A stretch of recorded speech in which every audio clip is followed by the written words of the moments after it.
তবে এখন বাংলাদেশের সমস্যাটা হচ্ছে অতীতের বাংলাদেশ, আমি বলছি 5ই আগস্টের আগের বাংলাদেশ। সেখানে সুচিন্তিতভাবে একটা সরকার তারা সিদ্ধান্ত নিতেন, সেই সিদ্ধান্ত অনুযায়ী সরকার চলত। আজকে কিন্তু বাংলাদেশে দুর্ভাগ্যজনকভাবে সেটা নেই।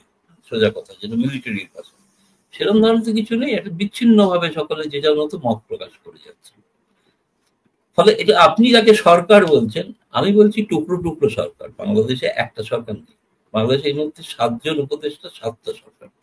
এখন প্রশ্নটা হচ্ছে, ফলে সেই তাদের যে জীবন, সাধারণ মানুষ, গরিব মানুষ, যাদের জীবন ব্যাহত হলো, তাদের এই জঙ্গিরা কেবলমাত্র এটা ভারতের উপর আক্রমণ করেছেন তাই না, ভারতের সাধারণ মানুষের উপর আক্রমণ করেছে। হ্যাঁ, আমরা তো সেটা একটা আমাদের গোয়েন্দা সূত্র থেকে একটা বলা হয়েছে যে হামাসের কিছু লোক তারা ওই বৈঠকে উপস্থিত ছিল, মানে পাক অধিকৃত কাশ্মীরে। ফলে তাদের একটা ভূমিকার কথা তো লক্ষ্য করা যাচ্ছে, এবং সেটার কথা নিশ্চয়ই সেটা গভীরভাবে তদন্ত করার বিষয়। কিন্তু প্রাথমিক তদন্তে তো উঠে এসেছে যে তাদেরও একটা কোনোভাবে ভূমিকা ছিল। কিন্তু সৌভাগ্যের বিষয় যেটা, প্যালেস্তাইনের প্রধানমন্ত্রী কিন্তু নরেন্দ্র মোদীকে ফোন করে নিন্দা করেছেন হামলার, এবং তিনি কিন্তু ভারতের পাশে থাকার আশ্বাস দিয়েছেন বলা যেতে পারে। ফলে হামাস ব্যক্তিগতভাবে হামাস কি করছে সংগঠনগতভাবে, তার সঙ্গে প্যালেস্তাইন সরকার তারা কিন্তু অন্যরকম ভাবে গোটা ঘটনাটাকে দেখছে। বাংলাদেশের প্রভাব কিরকম পড়তে পারে, এটা বাংলাদেশ সরকারকেই আগে সিদ্ধান্ত নিতে হবে। তারা এই ধরনের সন্ত্রাসবাদী হামলার বিষয়ে কোন পক্ষে থাকবে প্রথমত। দ্বিতীয়ত, দেখুন, মোহাম্মদ ইউনূস তিনি কিন্তু নিন্দা করে বিবৃতি দিয়েছিলেন, এবং বাংলাদেশের পররাষ্ট্র মন্ত্রণালয়ও তারাও নিন্দা করে বিবৃতি দিয়েছে। তারা বলেছে যে তারা কিন্তু যে বিশ্বজুড়ে সন্ত্রাসবাদের বিরুদ্ধে যে লড়াই, সেই আন্তর্জাতিক লড়াইয়ে বাংলাদেশ সঙ্গে থাকবে। ফলে এটা নিঃসন্দেহে খুবই ইতিবাচক একটি বিবৃতি বলে আমরা মনে করি। আশা করি বাংলাদেশ সেই বিবৃতিতে কায়েম থাকবে। আপনি যেমন একজনের কথা বললেন যে ভিডিও বক্তব্য বাতিল হয়ে গেছে, তেমনি আমরা বাংলাদেশের এক উপদেষ্টার ভিডিও দেখেছি, ফেসবুক পোস্ট দেখেছিলাম। তিনি কোনো একজন ভারতীয়র পোস্টকে উল্লেখ করে ফরওয়ার্ড করেছেন, যদিও তিনি সেটা ডিলিট করে দিয়েছেন।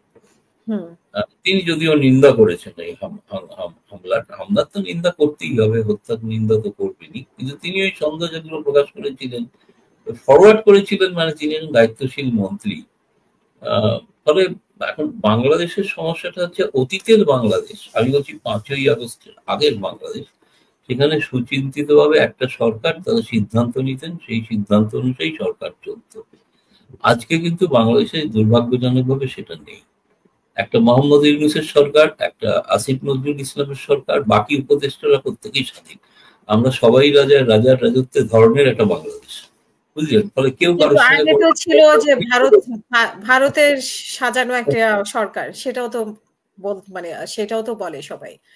ভারতের সাজানো কি করে হবে? ভারতের মানুষ তো ভোট দিয়ে, এখানে তো কোনোদিন কেউ জোর করে যে চেয়ারে বসে পড়ে। ব্যালটে ভারতের সব প্রধানমন্ত্রী ব্যালটে হেরেছে, জওহরলাল নেহরু ছাড়া সব প্রধানমন্ত্রী। আপনি নাম বলে যান, ইন্দিরা গান্ধীর মতো প্রবল প্রতাপান্বিত প্রধানমন্ত্রী, তিনি ব্যালটে পরাস্ত হয়েছেন, এবং অতি সামান্য একজন কর্মীর কাছে পরাস্ত হয়েছে। কে হারেননি? মনমোহন সিং হেরেছেন, অটল বিহারী বাজপেয়ী হেরেছেন, দেবেগৌড়া হেরেছেন, ইন্দ্র কুমার গুজরাল হেরেছেন, চন্দ্রশেখর হেরেছেন। ভারতের যত প্রধানমন্ত্রী সবাই কিন্তু ব্যালটে হেরেছে। কেউ এসে হঠাৎ করে ঠিক করলো ছাত্র জনতার অভ্যুত্থান হলো, চেয়ারে গিয়ে বসে পড়লো, ভারতের নজির নেই। এটা দুর্ভাগ্যজনক ভাবে যে সমস্ত দেশে এখনো গণতন্ত্র শক্তিশালী হয়নি, সেই সব দেশে আমরা এগুলো দেখে থাকি। কখনো সামান্য হত্যাকাণ্ডের ঘটনা, 5ই আগস্টের পরবর্তীকালের হিসাব আছে আরো 2500-এর মতো ঘটনা ঘটেছে রেকর্ডে। সেটা যেরকম ডক্টর ইউনূস, ইউনূসের সময়কার আমাদেরও ঘটেছে। প্রত্যেককেই দায় নিতে হবে, হত্যার দায় তো নিতেই হবে, সেটা সঠিক তদন্ত করে তার তো নিশ্চয়ই একটা উপযুক্ত বিচার হওয়া উচিত। সেটা তো অন্য বিষয়, সেটা তো ভিন্ন বিষয়ে আলোচনা চলে যাবে। এখন আর 5ই আগস্টের উত্থান নিয়ে তো আলোচনা হচ্ছে না। কিন্তু আমার বক্তব্য, আমরা যেটা দূর থেকে দেখতে পাচ্ছি যে বাংলাদেশে কোন একটা নির্দিষ্ট সরকার বলে কিছু নেই, একটা সরকারি ব্যবস্থাপনা আছে। সরকার বলতে যেটা বোঝায় সেটা হচ্ছে মানুষের ভোটে নির্বাচিত সরকার। মানুষের ভোটে তো এখনো নিট হয়নি, হয়তো কোনো একদিন হবে, যেদিন হবে সেদিন বলা যাবে। এখন সেই জন্য কোনো এটাকে না ইউনিফাইড সরকার বলা যাচ্ছে না।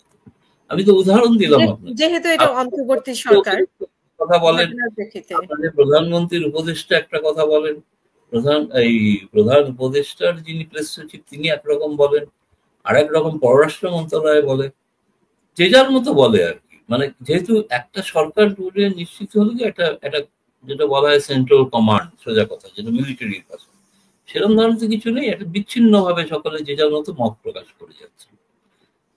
ফলে এটা আপনি যাকে সরকার বলছেন, আমি বলছি টুকরো টুকরো সরকার। বাংলাদেশে একটা সরকার নেই। বাংলাদেশে এই মুহূর্তে 7 জন উপদেষ্টা, 7টা সরকার। রাষ্ট্রের সঙ্গে সম্পর্ক রাখার ক্ষেত্রে তো সেটা কোনো তো বিচার করা যায় না যে আহা বেচারারা এখনো তৈরি হয়নি, ওদের একটু ক্ষমা করে দেওয়া হচ্ছে, এখন ভুলভাল বকছে। কিন্তু বিশ্বে তো ডক্টর ইউনূসের একটা অন্যরকম একটা মর্যাদা আছে, সেটা এবং ডক্টর ইউনূসের সাথে মোদী সরকারের সাথেও দেখা হয়েছে, কথা হয়েছে ওনার সাথে। নিশ্চয়ই কথা হয়েছে, দেখা হয়েছে। কথার পর কি দাঁড়িয়েছে সেটা অবশ্য অন্য বিষয়।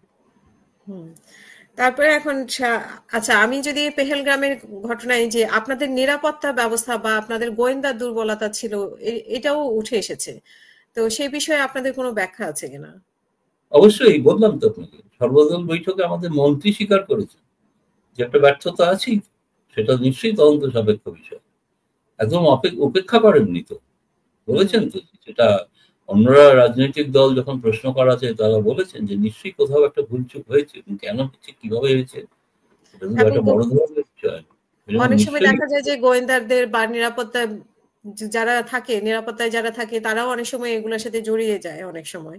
এটাও আমরা অনেক ক্ষেত্রে না, অস্বাভাবিক কিছু না, হতেই পারে। ষড়যন্ত্রের করার জন্য লোকজন তো থাকেই, যারা ব্যস্ত থাকে তারা থাকে। এই তো ধরুন আমাদের এখানে যেমন রিপোর্ট আছে, কাশ্মীরের বেশ কিছু স্থানীয় লোক তারা এদেরকে সমর্থন করছিলেন বা যোগাযোগ করিয়ে দিয়েছিলেন বা গোটা জায়গাটা পরিচয় করে চিনিয়ে দিয়েছিলেন।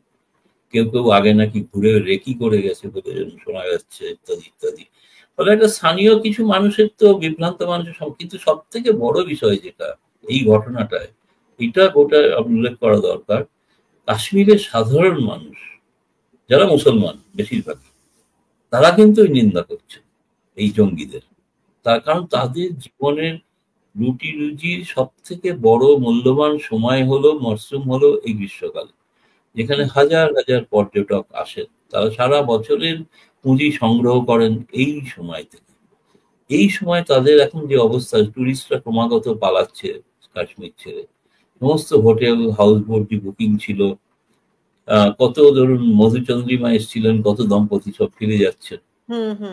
কাশ্মীরের মুখ্যমন্ত্রী তিনি আবেদন করেছেন যে আপনারা যদি ফিরে যান তাহলে তো সেই জঙ্গিরাই জয়ী হবে, লাভবান হবে, দয়া করে ফিরবেন না, থেকে যান, সাহস করে থাকুন।